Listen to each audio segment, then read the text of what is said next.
महोदय, गुरुवर्ग र प्रधानाध्यापकज्यूहरू, यसका साथै कलम लिएर बस्नुभएका निष्पक्ष निर्णय गर्ने निर्णायक मण्डलहरू र यहाँ उपस्थित हुनुभएका ससाना भाइ बहिनीहरूका साथै म जस्तै यो वादविवाद प्रतियोगितामा सहभागी पाउनुभएका मेरो प्रिय साथीहरूलाई मेरो आदरणीय धन्यवाद।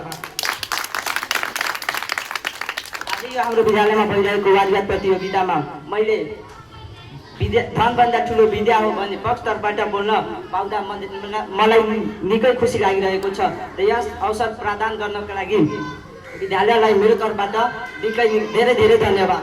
यदि केही दुई शब्दभन्दामा मसँग गल्ती भयो भने आफ्नै घरका बालबालिका भाइ दाई साथी सम्झेर मलाई माफ गरिदिनु होला। भर्खर मेरो प्रिय साथी राजुले भन्नुभयो कि अस्पतालमा गयो भने धनको कारणले नै उपचार हुन्छ। त्यो उपचार गर्नको लागि पनि त्यो डाक्टर हुनु पर्यो। त्यो डाक्टर मानिसले शिक्षा नै प्रदान गरेर गएको हुन्छ। यदि त्यो मान्छेले शिक्षा प्रदान गरेर डाक्टर नभएको भए त्यो धनले मात्र कसैले दिइदियो भने यो धन अनि यसले उपचार गरिदियो भने त्यो हुन सक्छ र हुन सक्दैन। र अहिलेको युगमा हामीले हेरिरहेको छौँ मानिसहरू धन आय आर्जन गरिरहेछ, त्यो पनि ठुला मानिसहरू त्यहाँहरू शिक्षाकै कारणले नै त्यो धन आय आर्जन गर्नुभएको छ। अहिलेको समयमा हामी यो माइकले वादविवाद प्रतियोगिता गरिरहेको छु। यदि मानिसले त्यो माइक ननिर्माण गर्नु नभएको भए हामीले यो वादविवाद प्रतियोगिता खेल्न नपाउन सक्थ्यो। त्यो पनि निर्माण भएको छ के कारणले मानिसले आफ्नो शिक्षाको प्रयोग गरेर यो माइकको निर्माण गरेका छन्।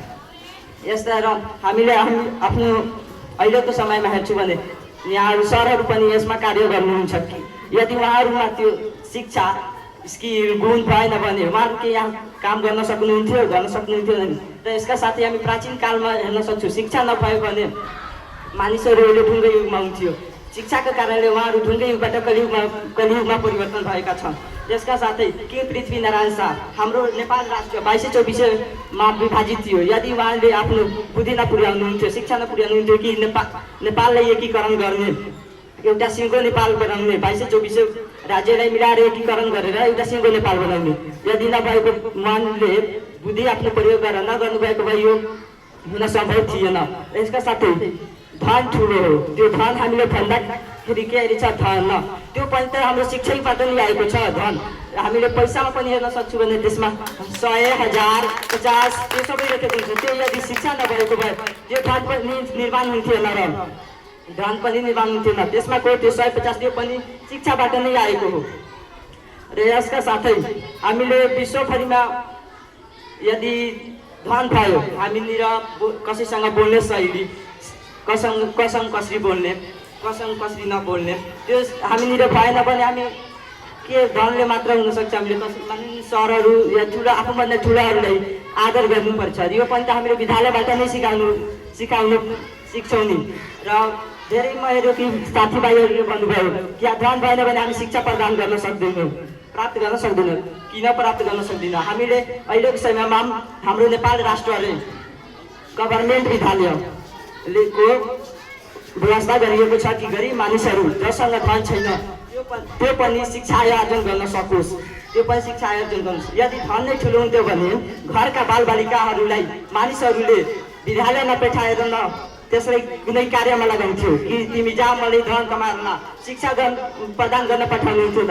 अहिले जुन मानिसहरूले भन्नुभयो, साथीहरूले भन्नुभएको छ धन ठुलो, यदि धन ठुलो भएको भए उहाँले पनि जानुभएको छ हामी यहाँ शिक्षा प्रदान गर्न आइरहेको छौँ। किनभने हामीले शिक्षा धेरै महत्त्वपूर्ण छ हाम्रो जीवनलाई गुणस्तरीय बनाउनको लागि।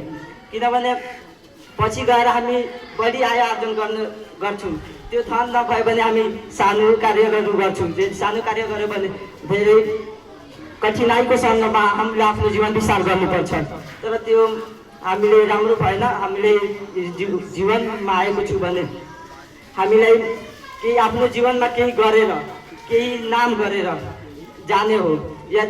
यदि हामीले मात्र धन कमायो भने हामी नाम हुन सक्छ र शिक्षा प्रदान भयो भने सरकारी अफिसमा पनि हामी हेर्न सक्छौँ कि जुन मान्छेले त्यहाँ बसेको छ त्यो शिक्षा प्राप्त गरेर नै बसेको छ। त्यसको मानिसहरूले र त्यसका पछि जुन मानिसले कार्य गराउन गएको छ त्यो मानिस कति धनी होला को गरिब होला त्यो मान्छे त हेर्न गएको छैन नि। तर जुन त्यहाँ बसेको छ त्यो पनि त मान्छे हेर्न गएको छ, धनी छ गरिब छ, तर त्योसँग हामीले काम गराउनु छ।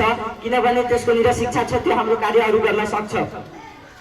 त्यही भएर हामीले धन कमाउनुभन्दा पहिला हामीले शिक्षा प्राप्त गर्नुपर्छ कि हामी पछि गएर ठुलो मानिस बनौँ र हाम्रो नाम विश्वभरिमा वा राष्ट्रमा गाउँघरमा प्रचलित होस्। त्यसका साथै हामीले किताबहरूमा पढ्ने गर्छौँ भानुभक्ताचार्य, किङ पृथ्वीनारायण शाह, यहाँहरूले त के धनको कारणले हामीहरू किताबमा पढ्छौँ होइन नि त।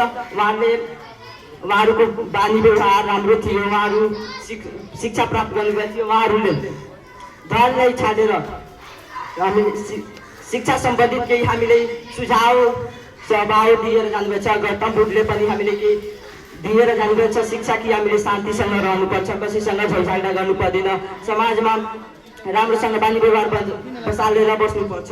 यदि मानिसले धन कमायो भने, इज्जत कमाएन भने, प्रतिष्ठा शिक्षा भएन भने त्यो मान्छे तलै नै रहिहाल्छ। यदि मानिसतिर धन छ त्यो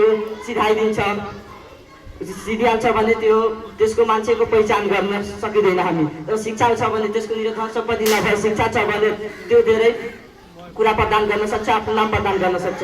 धन के हो, हामीले आज छ भोलि छैन, तर शिक्षा हामीतिर जति हामीतिर छ त्यतिकै नै रहिरहन्छ। यदि हामीले यसले बाँड्यो भने यो अझै बढेर जान्छ, तर धनलाई हामी जति बाँड्यो त्यो त्यति घटेर जान्छ।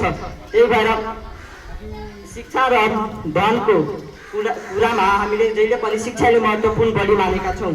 अहिलेको समयमा कि हामीहरू यो विश्वभरिमा भइरहेको जति यन्त्रहरू छ, मिसाइलहरू, बमहरू, त्यो सबै शिक्षाकै कारणले प्रदान भएको छ। यदि शिक्षा नभए त्यो निर्माण हुन्थ्यो र निर्माण हुन्थ्यो न हाम्रो विश्व अझै अगाडि विकसित बन्थ्यो। यदि मात्र धन भयो भने हामीले विश्वमा केही पनि गर्न सक्दैनौँ। धन लिएर के गर्ने जब हामीनिर शिक्षा नै छैन। त्यो धनको कसरी प्रयोग गर्ने, कुन ठाउँमा राम्रोसँग प्रयोग गर्ने थाहा छैन भने हामीले धनको केही कार्य छैन। यदि बोल्न त धेरै मन थियो तर समय बढी नभएको कारणले म आफ्नो 2 शब्द यही टुङ्ग्याउँदछु। धन्यवाद।